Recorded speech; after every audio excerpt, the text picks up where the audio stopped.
with the voices in your head. They said that love has shut the door on you, and you'd be better off instead. Girl, don't you listen, your time is gonna come. You talk about lonely, you talk about scared. I think you're thinking that nobody cares. Well, you know it ain't over, but where to begin? You gotta play if you wanna win. Yeah. So when you gonna let somebody in? It's a classic situation where you don't know how to feel. So you go it alone, you turn off the phone when the struggle gets too real. Yeah. Girl, you better listen. It's time to make a change. You talk about lonely, you talk about scared. I think you're thinking that nobody cares. Well, you know it ain't over, but where to begin? You gotta play if you wanna win. So when you gonna let somebody in? Yeah, let 'em in. You talk about lonely, you talk about scared. I think you're thinking that nobody cares. Well, you know it ain't over, but where to begin? You gotta play if you wanna win. So when you gonna let somebody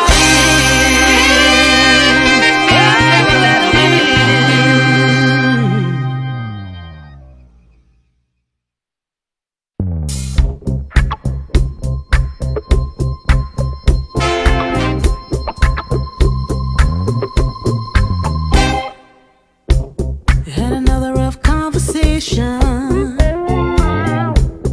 with the voices in your head. They said that love has shut the door on you, and you'd be better off instead. Girl, don't you listen, your time is gonna come. You talk about lonely, you talk about scared. I think you're thinking that nobody cares. Well, you know it ain't over, but where to begin? You gotta play if you wanna win. Yeah. So when you gonna let somebody in? It's a classic situation where you don't know how to feel. So you go it alone, you turn off the phone when the struggle gets too real. Yeah. Girl, you better listen. It's time to make a change. You talk about lonely, you talk about scared. I think you're thinking that nobody cares. Well, you know it ain't over, but where to begin? You gotta play if you wanna win. So when you gonna let somebody in? Yeah, let 'em in. You talk about lonely, you talk about scared. I think you're thinking that nobody cares. Well, you know it ain't over, but where to begin? You gotta play if you wanna win. So when you gonna let somebody? We're giving the community what the stylists don't want to do anymore. Stylists stylists don't want a shampoo. We're even partnering with stylists. They're saying, hey, I don't have the time to shampoo, so won't you go over to the shampoo bar? We're doing steam treatments, taking braids down, locks. So you come in, we're gonna shampoo, condition with pomade, hair growth, stimulating growth, and we're gonna actually manipulate those beards. And if y'all have bundles and units, bring those in. We will bring them back to life. You drop off, we call you, you pick up. Just like a dry cleaner. We have 2 complimentary drinks. One is called the Tide. The next drink is called the Old Fashioned. And we're not going to tell you what's in any of these drinks. They are exclusive to the shampoo bar. I'm not telling you, okay? So go to our website. ShampooBarNLR.com. That's it. All right, good evening, good evening, good evening, good evening, good evening. Happy Wednesday evening to you, broadcasting from the B-Love Entertainment Studios. I'm your host, B-Love, and tonight, we have On the Level with B-Level, which we do this every Wednesday, where we have extraordinary conversation with some extraordinary people, and I certainly have an extraordinary person that we're going to talk to tonight. This person has been on the platform before. He is our brand new prosecutor-elect. Before I bring him on, I need to pay some bills and tell you that we are gearing up for Hair Invasion 2026. Now is the time. If you are a vendor, if you are a participant, if you want to be involved in this great hair show, and by the way, they have this really dope guy that's hosting it. He goes by the name of B-Level. He's hosting it. I will be on the stage, and I promise you, if you are not entertained by the hair, the hairstyles, the haircuts, the barbers, the battles, you certainly will be entertained by me, okay? And we have just signed our DJ for the year. DJ Deja Blue will be on the 1s and 2s. Hair Invasion 2026, Sunday, June 7th. Listen, if you want to be involved, holla at my girl Tam, 501-247-9817. Again, holla at Tamala McElroy, 501-247-9817, or make sure you holla at Rod, 501-247-6729. Now, I tell you that we do this thing every Wednesday called On the Level with B-Level, where we have our extraordinary conversation. And tonight, we have our prosecutor-elect, Bobby Forrest Jr., that we're going to talk to tonight. And then next Wednesday, we have Mr. Tracy Johnson himself, the owner and operator of Club Twa and Taboo. And then the last Wednesday of the month, we're going to talk to Rashawn Wilburn, who owns Top Choice Auto. These are the people who are doing great things in our community and doing awesome things. So tonight, let me go without further ado and bring my guest up for tonight. What you say there, Mr. Bobby Forrest Jr.? How you doing, bro? My God, I'm doing all right. How about you? Man, I know. I just need to ask you before we get into our conversation, before I introduce you, before I do my opening statement, how has your last 8 days been? It is absolutely crazy. Just still trying to respond to all the thank yous, meetings after meetings. It's been crazy. I haven't even sat in it yet. So it still feels unreal at this moment, but blessed to be here for sure. Well, good. Thank you as always. Every time I reach out, bro, you always come on the platform, and we really, really appreciate that. I'm going to do my opening statement, but for those of you guys who are just tuning in, we're talking to prosecutor-elect Bobby Forrest Jr., the newly elected prosecutor, 8 days old. I need you guys to share. We're streaming on 4 different platforms. If you're on Facebook, share it. If you're on TikTok, share it. If you're on Instagram, share it. If you're on YouTube, share it. I need everybody to share this live. And if you have any comments or questions you would like to ask our brand new prosecutor, put it in the comment box. And at the end, if we have time, I will make sure we ask the question. And let me do this opening statement, and then we will get into it with a conversation. Okay. All right.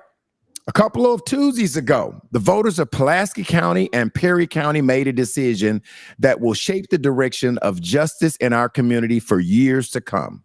After a hard-fought race, the people elected a new prosecuting attorney, choosing Bobby Forrest Jr. to lead one of the most powerful offices in our local justice system. This race wasn't just about politics. It was about a vision, trust, and what fairness in our justice system should look like moving forward.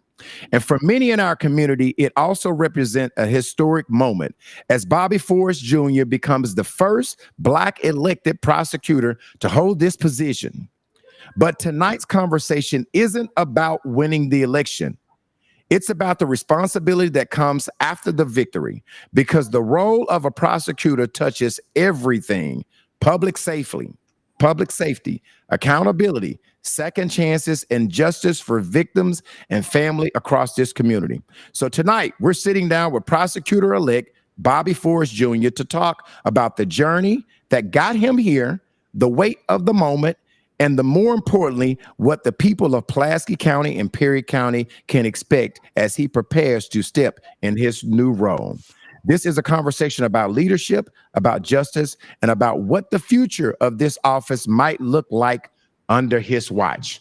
Let's get into it. I want to welcome back, because he's been here before, on the level with B-Level, our Arkansas 6th Judicial President-elect, Bobby Forrest Jr. How you doing, man? Man, I'm good. I'm happy to be here. I'm ready to get to it. I told you that it wasn't going to be just one time coming on the show, that I would make sure, we can't get elected and then disappear. We got to stay in the community. So glad to be here. So the people that know, you were on the platform. You said, what date was it? Were you last on here? I know it was in September, because I got the questions around September. So I was about September 6 months the ago. 6th. Okay. So 6 months and some days you were on asking for the vote. Initially, I think we kind of got out a little bit ahead of a lot of your campaign. This was one of your first stops. I want to start, Bobby, by playing some footage from your watch party. There were so many people that showed up on 7-8 days ago down at Gigi's, where you decided to have your watch party. I want to play a clip from there, and I want to go back to that moment first before we talk about what's going forward. Okay, I want to play a clip. We're gonna come back. It's only 60 seconds, a minute long, but it kind of sums up the support that you had that night and how everybody was so happy and enjoy when and at this time, at this time, I think you had come in. We hadn't announced it, but we kind of knew that you had already won the race. So I want to. It took a long time. It took a minute for them to call the race. Yes. Yeah. But yeah, they hadn't called the race, but I want to set the stage and show people who did not attend your watch party the atmosphere. Here we go.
Now, you ended that walk-in by grabbing the sun.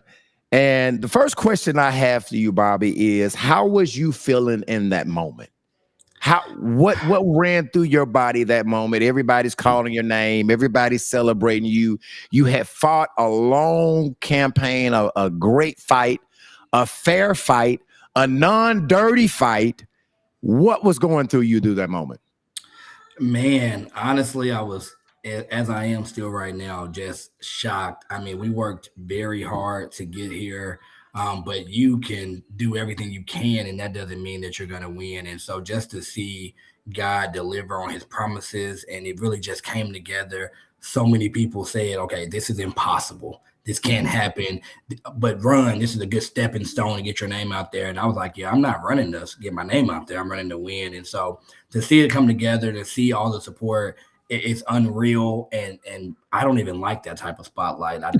I'm learning how to do this. I'm learning how to even want to be on a podcast and talk about myself. I am a background type of person. I want to do the work. I'm here to do the work. And so it's amazing feeling.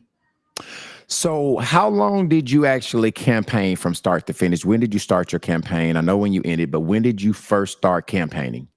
So, that's a loaded question, because you know how they say, if you know you want to be the president or something, they know years before. Right. When I was in law school, I was saying I was coming back home. I went to law school at Texas Southern in Houston. I'm coming back home to be the prosecutor. And honestly, I don't even know why I said that. I really don't know why. I just said it. And so it didn't come for real until after the current elected prosecutor, he beat out someone who we were for, Alicia Walton. And then at that point in time, like I'm next in 4 years. I'm running. I'm going to do it. And so you start campaigning technically right then. You start getting to know, get your name out there. But then I hired my first consultant September 2024. And so we started training on talking and messaging and all of that. But we actually announced the campaign May of 2025. So over a year of campaigning, but once it announced, about 10 months, straight 10 months, no days off, 10 months. And I always ask people this and that, and I get the same answer, right? And so I'm going to ask you, and obviously I wanted a genuine answer. Was there ever a time that you thought, man, I may have bit off a little bit more than I can chew, right? I mean, obviously you ran a great race. All the time. Did you ever thought like, man, what did I do? Like, I mean, you had a great practicing law firm, wasn't hurting for clients. Was not hurting for clients. So what I'm assuming that you wasn't hurting for money, because clients pay for you to represent them.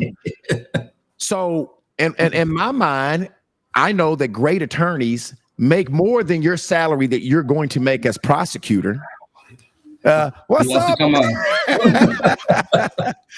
So did you ever thought, like, am I crazy? Like, I'm leaving a great career to go and my checks be the same, when as a practicing law attorney, you can make the ceiling. What went into that thought of why you ever wanted to run for prosecutor? Yeah, I worked very hard to grow my law firm, and it makes a lot of money by the grace of God.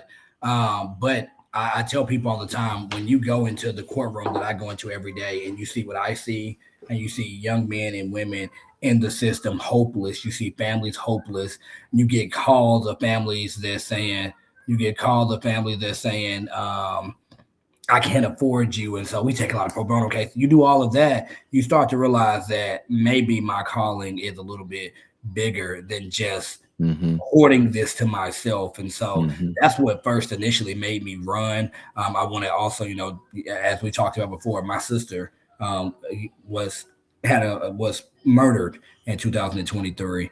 And that gave me some drive to run, because it really put me in a place of like, we really have to change the course of how we do criminal justice. And so all of that together gave me the energy to run. Now, while running, so many times I'm like, why am I doing this? Because everybody tell you, hey, yeah, it's okay. All right, bye-bye. Go back to the couch. Everybody tell you that, you get all these different opinions, and people are telling you certain things, or like, you need to change this. And you're like, look, I'm trying to help y'all. If y'all don't want me, then just send me back home then. Right. So let me go back to what I'm doing and send me back home. But that's just the ups and downs of it. Obviously, you're going to have the enemy in your ear telling you what you can't do and things like that. So you definitely have days where you're like, what am I? When I got elected, I'm like, okay, I just won. Now what? What's next to do? Is so much to do, so much responsibility. And so, yeah, we got a lot of work to do. Well, we're going to get into that. I got so many people. I need everybody that's on here. Tamala McElroy's on here. Deja Blue, you heard him, one of the best DJs on here. Lee, I need everybody to share it. Yeah, he's on here. Shannon Streets, thank you for sharing. Candy Webb, I need everybody that's on here to share. Chris McGee, I see you. What up, homie? I need you to share it. Kenneth Givens, You guys are all in our comments. Please, please share this live. Okay, now I want to go back, and in 2002, Bobby, 56,000 people voted for the prosecutor's race, with Will Jones and Alicia Walton in it. Okay, for this race, 62,000 people voted. So 7,000 more people voted in 2026 than 2002, 4 years ago when he took office. What do you think that increase? Why do you think there was an increase in voting? Why do you think that number moved 7,200 more people than the last people that voted in the last election? I mean, I think it's consistent with the trends that we're seeing across the nation right now. More people are becoming politically engaged. More people are believing in the power of the vote.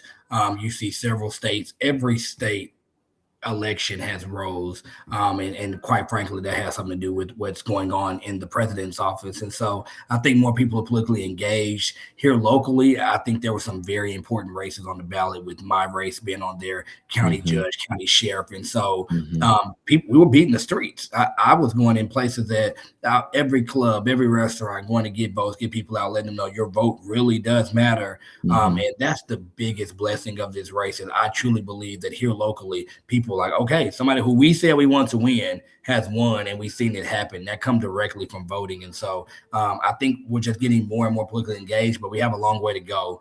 We're still underneath 30% in voting. And so that is crazy when you think about the people who have fought and lost their lives, for that, especially considering we just got done with Bloody Sunday, where people got slaughtered and beat and maced on a bridge for our voting rights. And so we got a long way to go still. Do you think it has a lot to do with they had a black guy on the race ballot, so you were able to pull a lot of African-American people who normally would not vote? We had a lot of black judges on the ballot, like you said, some important races with some culturally, our culture stepped up and went to the polls. Normally when you didn't have that colorism thing in there. So do you believe that more blacks got up and went to vote because you were in the race, some black judges in the race? How much credit do you give that? I think that has I would love to sit here and be like, because I'm on the ballot, people came out because of these things. Right. But quite honestly, we don't know those type of stats because we don't cool what the voter registration is, and people races is not on the voter registration. I will say, as a visual, I've never seen this amount of young people come to the polls. At the end of the day, your most votes are still coming from your 60 plus community. Okay. I'm talking about most, like 70% is coming from that community. But I have never seen so many young people at the polls when I was out there holding signs, 21-year-olds excited to vote with their parents and things like that. Again, I think it's a little bit of culture, but I also do think it has something to do with some of the people on the ballot and us reaching communities that's never been reached before. You knew early voting. Were you ahead after they calculated all of the early votes? Were you winning with just the early vote by themselves? Do you have a record of that? You were when you went to early voting. How far ahead were you for just early voting alone? Do you remember? So I don't know the exact number, but early voting comes out at 7:30 on Tuesday. And it didn't come out on time, so we got the number about 7:45. But we were around. It was a little bit above 17,000, and my opponent was at 14,000. So we were very excited about being up. We knew that if we went into early voting down, we would lose, and so we were very excited about already having that gap. Because if we go back to 2022, he was up about 2,000 in early voting, and it stayed pretty consistent. And exactly. That same thing here. We were up in early voting, and then it pretty much stayed consistent from there. What does the first black elected prosecutor means to you? What does that mean to you, Bobby? What does that mean to our state? What does that mean to our city? What does that mean to everybody? Yeah, it's so many different things. I'm not the first in the state. Carlton Jones was the first in the state. He's the judge in Texarkana. Okay. He was first elected. And then you also had Judge Ollie Neal. He was the first appointed black as well out in Phillips County. So I'm just the first elected here in Pulaski and Perry County. But I mean, it's a shoulder weight on my shoulders because all eyes is on me now. But what I hope it has done and what I have taken it's a big responsibility to show people that one, race doesn't matter. Mm-hmm. And that two, where you come from doesn't matter. And so I'm hoping that when my son looks back on this, when other young Black men, Black women looks back on this, that they say, hey, I can be that. But one thing I wanted to do more than just be history was build a coalition of people behind me. And we had a very diverse coalition of people, Black, white, Indian, Hispanic. And that's the same type of environment I want to create in the office, because that's what our community looks like. And we need to be this melting pot, because we all got to get to the table in order to determine what's the best step. It can't be just all white, can't be all Black, can't be all Hispanic. It has to be a melting pot of people with all different backgrounds and ideas, so that we can truly get to the community and safety that we want to be at. What did that phone call when the race was conceded? What did your competitor give you a call? Did Will call you? Did Will Jones call you that night? Will Jones did call me. By the time he called, I was already in that madness you just seen at the party. So okay. I did not get a chance to answer it. By the time I got it, it was about 12:45. So I sent him a text saying thank you. And he gave a very nice voicemail saying that he wants to help make sure there's a transition. And so we'll be working together to help transition the office. Good for him. Good for him. Good for him. What did you learn of when you were out knocking on doors? What did you learn from the community that was really important to them when you were out campaigning and people were talking? What stuck with you about what they wanted out of that office? Did you have plenty of conversations about that? Yeah, I think the number one, one, I would say majority of people have no clue what a prosecutor does. Mm-hmm. They hear the name and know it's like, I think you put the bad guys away, but they really don't know the depth of the role. And so it was a lot of educating at the doors. But beyond the prosecutor's office, what people wanted, and I think all elected officials need to understand this, is they want to feel like you are showing up not just at election time. And so when they was shaking my hand saying that we're giving you our vote, we want to see you again, though. We don't want to see you in 4 years. We want to see you in our community working right now. And we talked about what a prosecutor does. That was one of the questions that I asked you in our first conversation. For those people who did not hear that, what is the sole responsibility of a prosecutor and attorney? If you just want to, in a nutshell, explain that. Yeah, absolutely. So the prosecuting attorney is essentially the chief or top law enforcement official in Pulaski and Perry County. And so they evaluate cases that come to the office through law enforcement, and they determine should charges be filed, and they determine what charges should be filed. And they then determine kind of the streamline of where those charges may go. So they determine, the offers, the plea deals. Mm-hmm. So who's getting incarcerated, who gets probation, who gets just charges dismissed, probation, rehab, all these different things is all controlled through that prosecutor. And because Arkansas does not have a grand jury, that sole elected prosecutor is the one who legitimately decides, are we moving forward with these charges? So let's move into the transition of your role as prosecutor. What is your first official day that you will take office? January 1. Okay. So you still have, 6 months? About 9 months. Yeah, 9 months. Okay. And then, the typical question that everybody wants to know, like, what does it look like when you walk in there first day on the job? What does that look like for you? Two-part question. What does your first day look like? And then what is the first thing after your first day that you would like to tackle as the brand new prosecutor? So, that's a hard question because I don't know what I'm going to feel like on that first day when I walk in there. But I know right now we have to transition. And so hopefully with the transition team, we don't get in on the first day and just be shocked. We kind of know what's going on. So right now, what it requires is trying to decide who is going to be on your leadership team. Do you use some of the same people that's currently in the office? Do you bring in totally new staff? And so we're working through that. We're meeting with people. I know the first day, obviously, I would like it to be where we are in the office and we have breakfast and we're talking with the staff, it's going to be very important for me to get in and listen. I think Yeah. a lot of people can get into jobs and you kind of think and you're sitting on the outside, but you got to get in and listen to the people that's been doing the job. And so my biggest thing throughout that first day and first 100 days is trying to listen, figure out where do we want to move forward as an office, what are y'all saying is good or bad, and then evaluating on that, putting it together so we can know, hey, what is the vision of the office for the next 4 years? Obviously, there's things that I have that I want to implement just because I have been in the criminal justice field almost my entire life. But I have to gain the trust of my team. As a one man, I'm nothing if I don't have the backing of everyone else in my office. What will you use, Bobby, to figure out what attorneys you will keep from the previous administration? Which attorneys you want to bring in. Obviously, you mentioned listening would be part of your initial going through, listening of what's been working, what hasn't been working.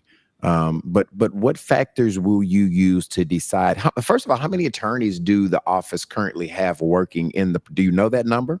Yeah, 52. 52 positions, let me say. I think there's a few people. It's not fully staffed, but it's almost fully staffed. Okay. And obviously, when one administration goes out, one comes in, everybody doesn't make the cut, right? So what will you use to determine which one of these attorneys that I'm going to keep, which one that I'm going to work, which one has been serving a purpose, which one would I like to move into? What will you use to determine those things? Yeah, I think, the goal is not to have to let go of anyone. It does become a part of the job, and it's been, it is difficult. I'm very much so a Christian man, so I don't want anybody without a job, and I know what it's like to be without a job. I've been broke, not without a job before, so that's not necessarily my goal. But at the end of the day, I have a job to do, and I have a mission to get done, and so I have to pick the best people that is going to push that mission forward. So I think it starts with conversations to figure out, is my vision in the same alignment with yours? And so my vision of criminal justice is quite different from what we've normally seen from a prosecutor's office. And so a lot of people may not believe in that, or may think it's soft on crime, or some may think it's tough on crime. And my thing is going to be what my platform was, which is smart on crime. And so I'm looking for people that want to work with me. If you want to work with me and open to ideas, then I want to work with you. What do you think is your biggest responsibility that comes with just being the lead guy, lead prosecutor, right? You have so many responsibilities. What do you think is at the top of the chart of what a prosecutor does? What do you think is the biggest responsibility of a prosecutor? Public safety. Yeah. Public safety. That is the goal of the prosecutor's office. It is making sure that our communities are safe. It's making sure that the community my son is living in is safe. The community that my family, my sisters are living in is safe, and everyone else's family is safe. And so everything that we do has to point back to safety. And if we're doing something that is internally not creating safe environments, then we're not doing our jobs. And so my most important goal is, even when I make a decision on anybody's life, it is determining how do I make a decision while also, number one, keeping our community safe. Well, during your campaign, you talked about fairness, accountability, building trust in the justice system. So I want to go into policies and what we can expect when you take office. There's a lot of criticisms, and, probably 80% of the people that watch this podcast is Black. So a lot of the questions that I'm going to ask, even though you have a responsibility to be the prosecutor for everybody, Blacks don't have any confidence that the prosecutor's office has been fair to them in the past. How do you attack that? How do you handle that? How do you change the trajectory of your office? How do you change people's opinion of the prosecutor's office? I think it's being transparent. It's kind of a two-part thing. The thing I said earlier, making sure that the office looks like what we've seen our community. So that's diversity, so that the people that's sitting at the table making decisions have life experiences of the people that they're prosecuting. But then it's also transparency. It's community collaboration. One of the things that I want to do and will do when getting in office is creating a community advisory board, that there is people in the community that is talking to our office, talking to me and senior leadership, letting us know the different things and challenges that we may have. We only get better when we include the community. And so I think it's about getting the community involved, educating, being in schools, educating young people at what we Mhm. do. It is getting involved with the people, not only when a crime is committed, but before, so that we can actually prevent crimes as well. You know, you talked about when you was first on prevention, right? Getting to them before they commit the crime, like you talked about in schools and all of those things, building that bridge of how they see the office. Another bad, mark that I think the office has, just from me knowing, touching a lot of people, is that they feel like there is a lot of overcharging, right? Some person commit a crime, they get charged this.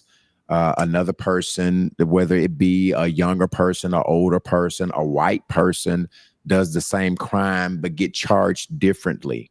How do we attack that? I'm excited to do that part of it. I think, again, it goes back to your leadership. So having a leadership in that is ready to look at what's presented and holding everyone accountable. That's holding law enforcement accountable, and that's holding people that committed a crime accountable. And so we have to look at the crime and look at what's being charged, and we have to determine, do we have enough to charge? If we do not have enough to charge, we have to either relay that back to law enforcement so they can go get more evidence to charge, and then if we have enough to charge, we need to charge exactly what's committed. A lot of times we do see, and what the history of sometimes is that we you charge high. When I was a law enforcement officer, we were taught this, and Hmm. people don't want to admit this, but we were taught, charge high so that it can get plead down lower. I will not be doing that, and I disagree with that. We will charge what a person has committed and what we can prove in the Arkansas Annotated Code. Right, right. Prosecutors, they also work closely with the police department, right? But sometimes you have to also investigate them. So how do you maintain independence in those situations? You have to be a rapport with them and work with them, but also hold them to the same accountability that you hold regular, everyday working people. How do you bridge that gap? How do you make that independence so that you can hold the police department accountable as well? Because we're all regular. None of us are better. Just because I'm in an elected position doesn't make me better. Because I wear the badge doesn't make me better. We are all regular people. And Mhm. so we have to act as such. And so, just like, and I was saying this on my campaign trail, if we can charge the homeless, if we can charge the janitor, if we can charge the unemployed, the veteran with the mental health disease, then we can charge an officer who breaks the law, an elected official who breaks the law. It is even kill. That's how it has to be. Lady Justice is blind for a reason. She does not see Mhm. color. She doesn't see position. She doesn't see partisan lines. She sees the law, and that's the office that I will run. And so, I will always make sure, and it is my absolute job. Again, I said in the beginning, you're the chief law enforcement officer. So, yes, you're working with police daily to make sure that our community is safe. And the men and women who wear the badge is doing a very, very tough job. And we respect them for their job. We want to make sure that we're partnering so they can do their job better. But we will make sure that when they're doing their job, they're not violating anyone's rights. And again, that goes back to community collaboration. The Mhm. police, most police don't want to violate someone's law of someone's right. Police Right. want to do the right thing. Prosecutors, we have the ability to sit down. He said that. Sorry. Prosecutors, we have the ability to, and threw my whole thought off. We have the ability to help train Right. officers on, hey, here's how we do this better. And again, when we have that community collaboration, we can hear from the community and say, hey, we feel like this is that. I want to be able to build a relationship with police and say, hey, community feels this way. It may be some push and moaning and groaning because it may be something new. And again, I have to get in and make sure that law enforcement trusts me. And make sure that I build my rapport with them as well. But again, if we're all working together, I think everyone will understand that you got to do what's right, and I will do what's right even when it's tough. What do you think is the biggest room for improvement in the current prosecutor's office now? Like, what do you think is the biggest room for improvement? Obviously, your focus is going there, but what do you feel like our prosecutor's office right now don't do a good job of? I will say that I think room for improvement would just be experiences, life experiences. Not everybody got a chance to go to college and go to law school and never hold a job before law school and just go straight to prosecuting people and judging people. And so I think as an office, totality, every office, not just this office, we can do better at sometime not being so harsh and sometimes looking at the real people lives. And just because someone broke a law doesn't mean they're still not a real person. Right. And so you can hold someone accountable but still be compassionate. And so I always talk about you can convict and have compassion. And so if we can do a little bit better at being more compassionate and making sure that the decisions that we make have a true, real outcome.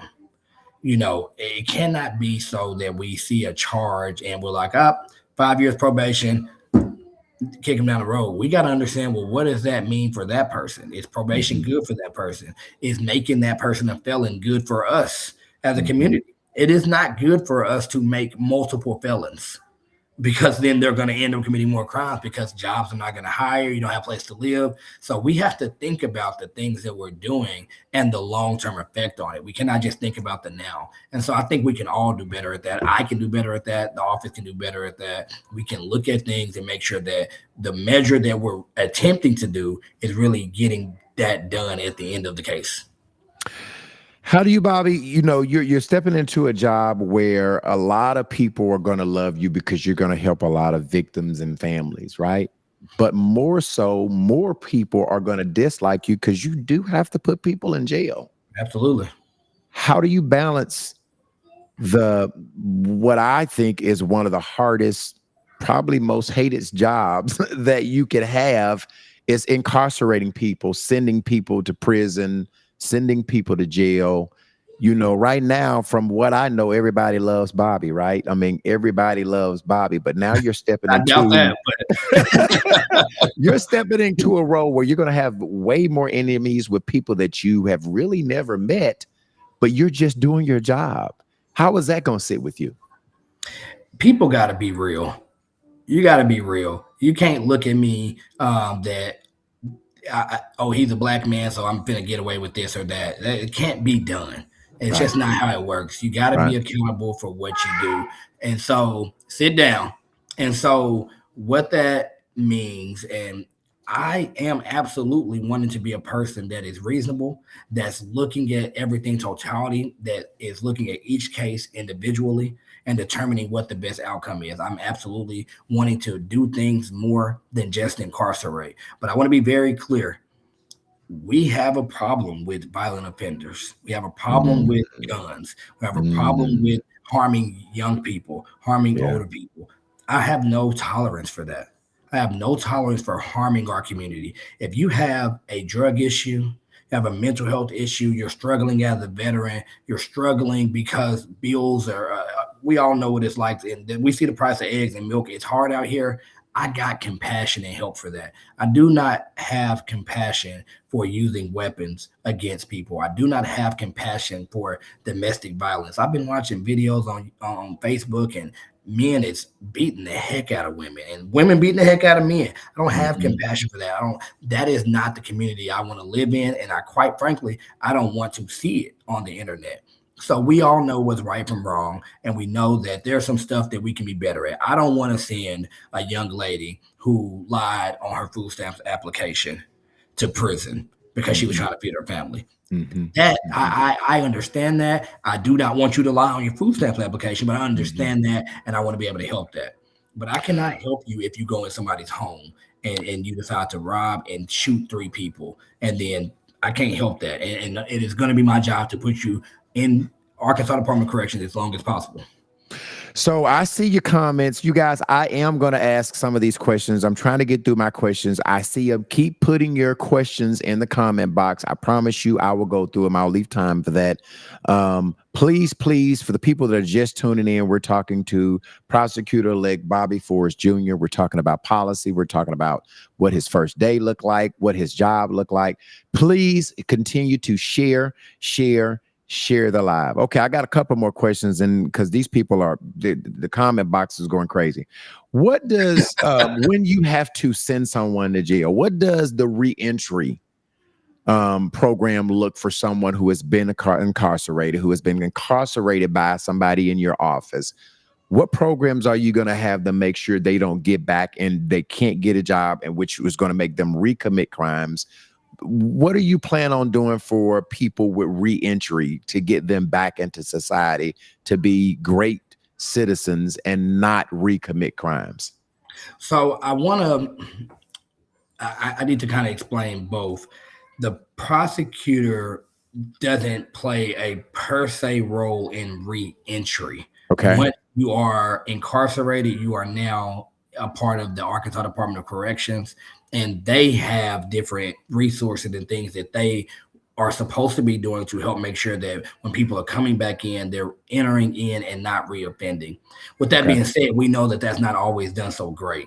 And so I do want to use my platform and use my position to have meetings with the Department of Correction, to have meetings with our legislation so that we can talk about better ways at reentry. We know that if they go in, a lot of people are coming back out. And so I think it's important to talk about, but that is a little bit, when you say programs, is outside the role of the prosecutor. The scope of your work.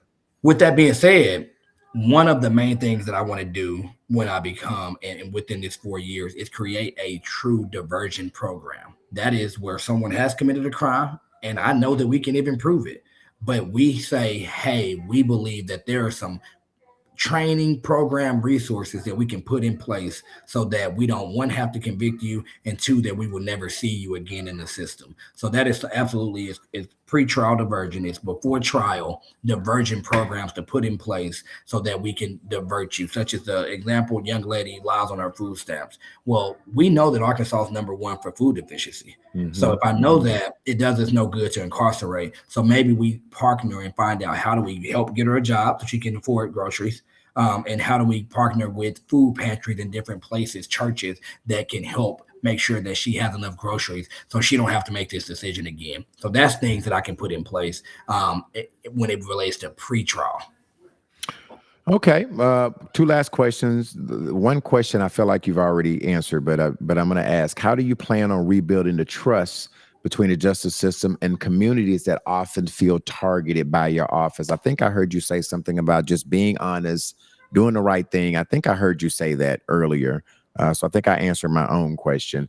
I want to jump into some of these questions. Marquez Miller is saying, will Bobby go out to crime scenes, particularly a homicide investigation like Will Jones did, to make sure that the police officers are doing right and upholding the code of ethics, professionalism, and chain of evidence properly in the investigation? Is that something you will do, Bobby, or not? I think it's a case-by-case example. I think there are certain times where you absolutely need to be at the scene. But what we have to make sure is that we are not doing so much on the scene that now we're witnesses. And so if I come to the scene and I end up getting involved in interviews or certain things, then now I have conflicted this office out of being able to prosecute properly. And so we have to make sure there is a level of separation. But I do think it's very transparent to arrive to some scenes, especially officer-involved shootings, so that you can make sure that nothing is being done to jeopardize that investigation. I will say that it's 2 different positions. Our prosecutor before, Larry Jegley, he did not go to every homicide scene, and then Will Jones, and he did. I will be meeting with several different prosecutors from across this state and across our country to determine the best way to handle that. And that's a part of my 9-month transition to be able to answer that fully. Well, and we're talking about policy and some of the questions. One of the questions that I thought I needed to ask you is, how did you convince Alaric Jigley, who supported Will this last race? How were you able to convince him to support your campaign? That takes a lot of work for anybody. For anybody who's done the job. Larry Jigley has done this job 30 years. Yeah. Anytime you get someone, not just Larry, Barbara Mariani, so many past prosecutors, John Johnson, so many past prosecutors bought in. It was sitting down. It took several meetings, several conversations of the vision. Again, my vision is different. I come from a different background than all those people. And so sitting down and being able to tell them, here's where I'm at, and building exactly what we got to do with the community, building that trust to where they finally was, hey, I believe this is the next future of Pulaski and Perry County, and I'm very grateful for their support. And so, it's building that trust and staying consistent. I stayed consistent. I wasn't wavering. I didn't agree with everything they said. And I think that also provides that you don't want someone that's a yes man that's going to agree to everything. So I went in being who I was, telling them, here's what I believe we got to change. And I think they bought in, and so did the community from the looks of it. Yeah. So you've mentioned your vision being different a lot, almost a couple of times in our conversation. Obviously not getting into specific, but what does your vision kind of maintain in a nutshell? What is going to be the Bobby Forrest vision of prosecutor for the office? I think smart justice, and what smart justice is, we got to fight crime differently. And so it is saying that we have to do two things. And I always use kind of like a blood pressure example. If you have high blood pressure, the doctors are going to do two things. They're going to first treat the problem. And so just like crime, when I have a crime, when crime is being committed, we're going to hold people accountable, especially violent and repeat offenders, people that's carrying illegal guns. We have to hold them accountable. But if you also have high blood pressure, they're going to address it by giving you medicine. But the second thing they're going to say is you have to address the root cause. What is making your blood pressure high? Right. And so that is what I'm bringing, I believe, different. Addressing the root causes of crime. And we see that crime comes mainly in three areas: poverty, mental health, and addiction. And so it's also addressing the root causes. You can't do one without the other. If you're only incarcerating, then we're going to keep incarcerating. But you also can't just be addressing root causes of crime, because some people ain't going to do right. You have to have a balance to be able to do both if we ever plan on really addressing real change in our justice system. Okay. Another question. Kevin JD said, how will you handle cops with racial bias, taking lives, indiscriminate, and escalation of calls? How will you handle cops, racial bias, cops taking lives? How will you handle that? Any cop and officer misconduct is something that will be reviewed, and it's something I take very serious. People that are entrusted with the badge and entrusted to protect and serve must do so within the bounds of the law. I believe that we do see instances where we see officers react in ways that we definitely as a community disagree with. And if it is done to where they have committed a crime, then I will address that just like any other person who has committed a crime. But I also believe that we have to have trainings and education with our police. And so one of the main things I absolutely want to do, and my senior team will be doing, is going into police departments, training and educating about there is a culture difference. Let's be very clear. Right. There is a cultural difference in life. And so we have to make sure that we are training on that cultural difference. And then we have to make sure that when we see people and officers not addressing that and not acting as such, then me and their police chief need to be having conversations about some of the concerns we have. And I want to also just end with this. We want to have a transparent office. Reach out to our office, tag us in the videos that is on Facebook when something is going wrong. Reach out so that we can do something about it and we can talk about it. Frank Scott and the mayors of all these cities, they want to pay attention to these type of things.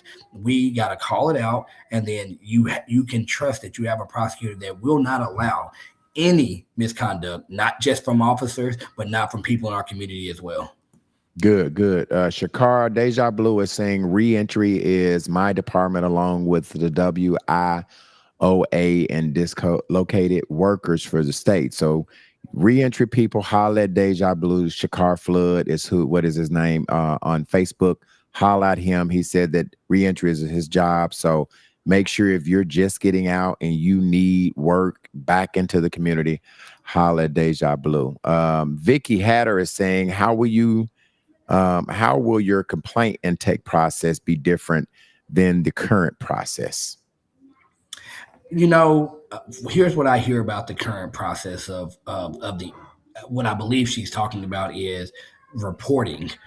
So if you have a charge where someone did not get arrested immediately, you have to file a complaint with the prosecutor's office, and the prosecutors examine do they believe the charges arise. The complaint I hear is that it's law clerks and people that's in law school that's doing it, and so it's not being overseen enough. I need to get in there to determine, is that the truth? I know that there's supervisors and there's attorneys assigned to that division. We have to take those cases just as serious as the person who's arrested. People who are paying taxpayer dollars for us to protect and serve them and for us to keep them safe deserve a right to be heard. And again, we will have something different than we haven't seen. I will be holding quarterly town halls. I'll be going to neighborhood association meetings. I will be out in the community. People of this team will be out in the community so that we can hear and know about the complaints so that we can address them and fix them. And so in that first quarter, I will be holding a meeting so that I can hear from the community on what do you think our issues are. But that also will help because we are having that community advisory board. They will be in the community. It's going to be community stakeholders that's going to say, hey, this is going on in our community. Hey, we got cars speeding down the road here and police ain't doing anything about it. Or, hey, we got fights and this is happening. We will be very open to the public because this is a public office. People put me here. The people can fire me. And so I will make sure that the people hear me so they won't, and I'll be listening to them so I won't get fired in 4 years. How important is it to have, African-American in leadership positions there? That was a big concern that you have people feeling like I don't have representation at the top as it relates to when you're figuring out who gets what crime and who's charged and what you offer as plea deals. How important in your administrative to have people at every walks of life in leadership, not only just for Black, but you want to make sure you're super serving everybody, white, Latino, everybody. So, but specifically, how is important? Because to my understanding, the current administrators don't have much African-American in leadership. How important is that going to be to your administration? I mean, it's absolutely important. And obviously now it starts at the top of being the top, the first person in the senior administration and be African-American. But diversity is something that every company, every business, every school, every jury, everything should be diverse. We are a diverse country, we're a diverse state, and we're a diverse county. And so we have to look like the people we serve. And again, I wanted to show an image to this county by the coalition of people that we built. I was very proud of our campaign. If you look at our campaign team, you're going to see Black, white, Hispanic. If you look at the people that's standing behind me on the stage when I'm giving my speeches, Black, white, Hispanic, you're going to see, and we need to do better at even getting Asian and other population. Right. I went to several mosques and met several Muslims and Indian. Everybody is a community. I'm a Christian and I've still been there. I've just left there last week again. After I went there Thursday after being elected. We got to be in the community. We have to know everybody. We're one melting pot. We have to live together, work together. And that is, I believe that's the most important thing in anything in our country right now is working together. We currently have a country that is trying to divide again. And we have to make sure that at least here locally, we're not going to be divided. Scott Hamilton is saying we are a diverse community. We need to act like it. Vote. You've shouted out your team a couple of times throughout our conversation. I want to give you an opportunity to shout out your leadership team that helped get you elected. Now is the time. Shout them out, Bobby. I know there were a lot of people that help you. It was not just you by yourself. Shout out your leadership team that helped you get elected.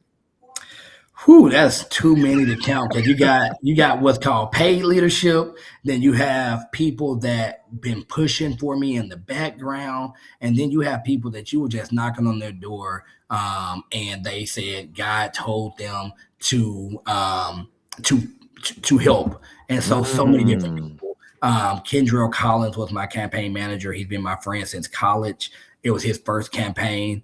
And he stepped up in a way that I've never seen before and never seen him. He is an excellent speaker now, just like I speak a little better now after this campaign. Ema Dixon was one of the first consultants that we hired.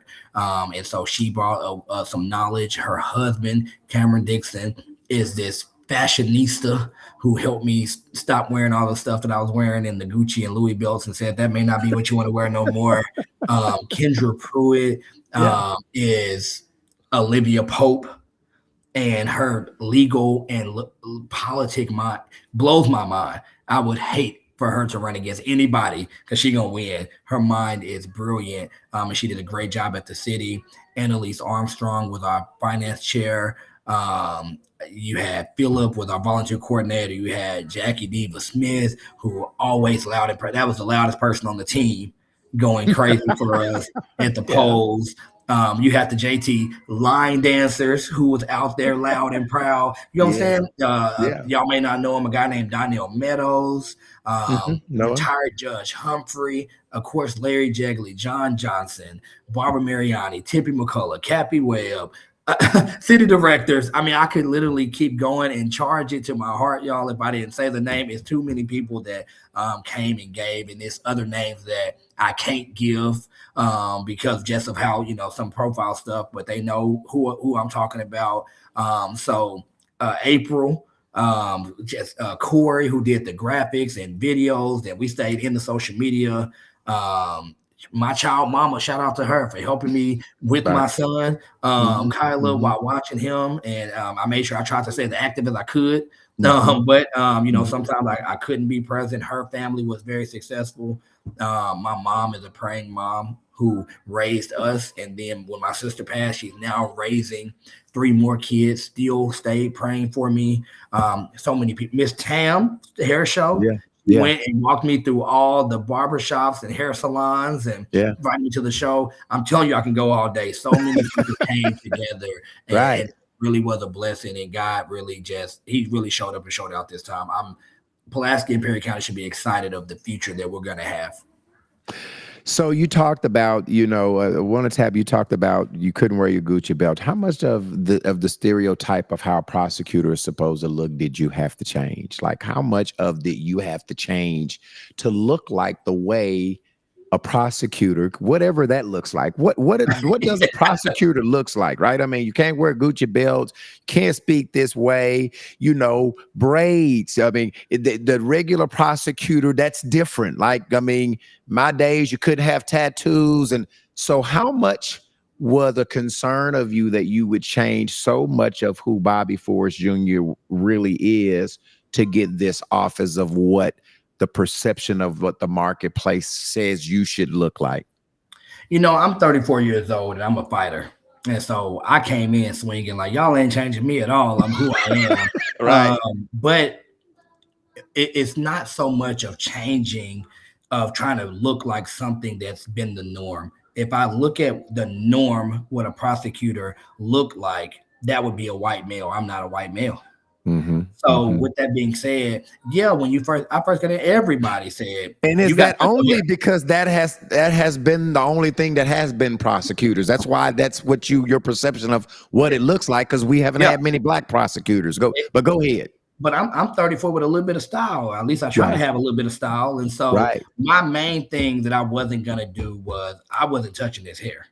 Yeah, I was not gonna cut my hair off, and I was willing to stand on that and lose on hair. Now, a lot of people disagree. Judge Marion Humphreys right now would tell you that he's like, Bobby, I just don't get y'all young folks. You got an opportunity. And you want to have this hair. But what this hair did was show people you can be yourself. But Kendra Pruitt came on the team and she was like, if you ain't cutting that hair, you finna cut that beard off then. You ain't finna have all the hair. And so Okay, I complied. And so now I only got this little thing here. I may grow it out though. Don't tell Kendra. Hope she ain't watching. But and I wore, here's the deal. You don't want to speak before you speak. Mm-hmm. And at the end of the day, this is a position that is a public facing position, and you can't be loud before you get a chance to open up your mouth. You don't want people judge you before they get to hear you and already saying no. And that's the responsibility. And so if I have to change some things so that I'm able to serve my community at large, that's the responsibility. That's not being a sellout, because I ain't gonna sell out. I'm let you know I'm Bobby Jr. Absolutely. But Absolutely. if I have to loosen up how tight my pants is or tight my suits is, if I have to wear longer suits instead of having my ankles out and stuff like that, if I have to do that to get the respect that's necessary so that they can hear what's really in my heart, then I'm doing it for the community, not because I'm a sellout. And let me just tell you, the way politics is so different, right? I mean, you don't have to look like, listen, let me just tell you this. Trump has proven that you can do anything and look any way and you can get in. Now, I know that's a bad analogy of political stuff, but I'm saying there is the stereotype of the way you have to look is no more, right? I mean, we just know that. So I respected your question of, hey, I'm going to keep who I am, to keep my hair. I get those. Last thing, I think you take us out on this. What are your closing remarks? What do you want to tell the people about electing you? What do you want to tell the people what to expect? This is your last chance to talk to as many people of what we are to expect from our brand new prosecutor-elect Bobby Forrest Jr. What do you take us out on? I first just want to say thank you again. Our community showed up and voted in numbers that we haven't seen before.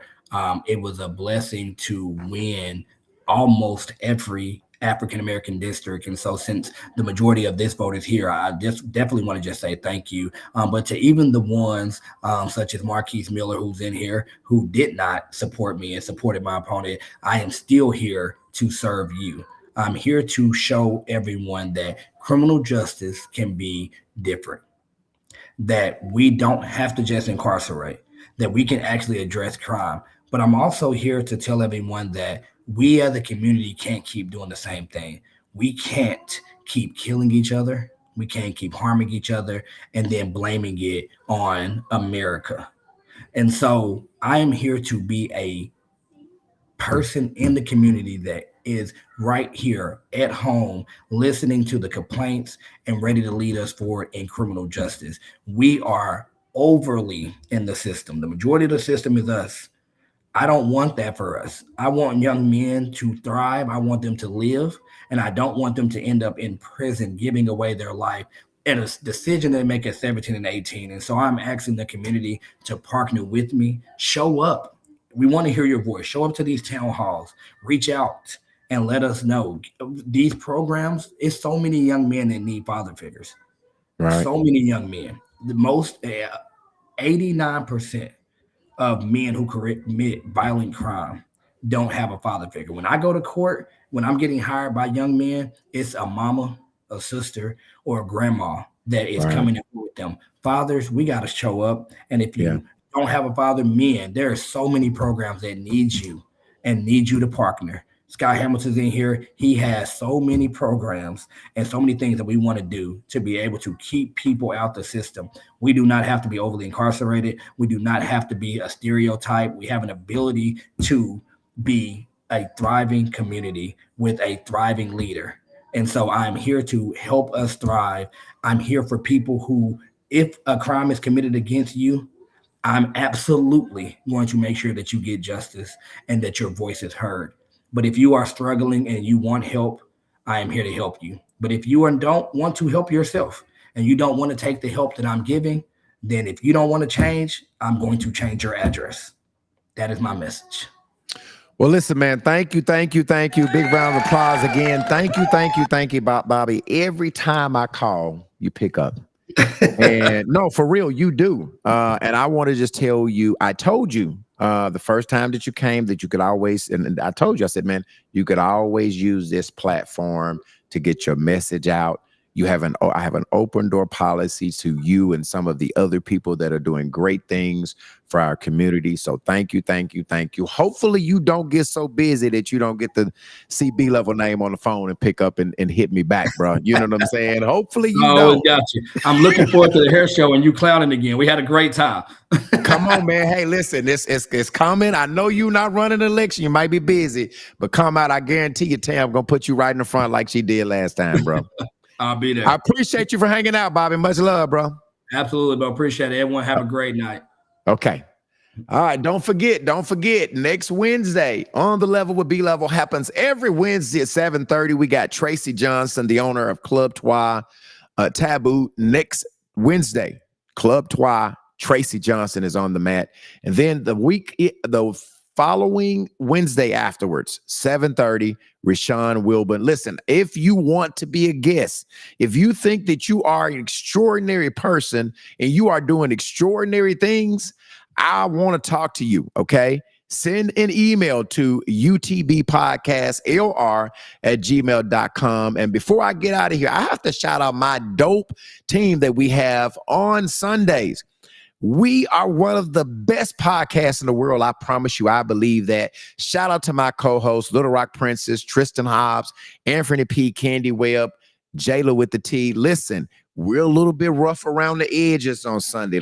So if you like the real, all right, if you like the real, ain't nothing fake on Sunday nights at 7 o'clock. But if you like the real, all right, tune in each and every Sunday, 7 o'clock, right here. We have a great crew that's bringing you all the celebrity gossip, the celebrity entertainment, and we're talking about relationships. We're talking about Ask UTB questions. We're talking about everything. I truly believe that we are the best podcast each and every Sunday night, 7 o'clock. Please tune in on the same bat time, same bat channel. I will see you Sunday, 7 o'clock. Good night, y'all.